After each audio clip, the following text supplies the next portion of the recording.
Undergraduate students studying in Nova Scotia pay some of the highest tuition fees in Canada. According to Students Nova Scotia, tuition here is 33% above the national average. The student advocacy group is praising the province's move to freeze tuition for students who hail from Nova Scotia. So we're really looking forward to seeing that affordability measure put in place, particularly because our domestic students from Nova Scotia here in this province pay the highest tuition rates anywhere in the country. The province announced today it signed a 2-year funding deal with all 10 universities across the province. The tuition freeze is meant to make life more affordable for local students and keep them here for the long run. But the freeze won't apply to students coming from outside the province.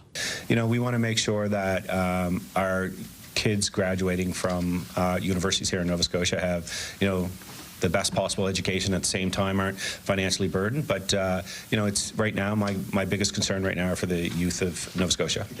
There's more in the deal for students on top of the tuition freeze. The Nova Scotia University student bursary is continued, while Nova Scotia students will get preferred admission for undergrad health and education programs, and universities will be required to increase the available housing stock.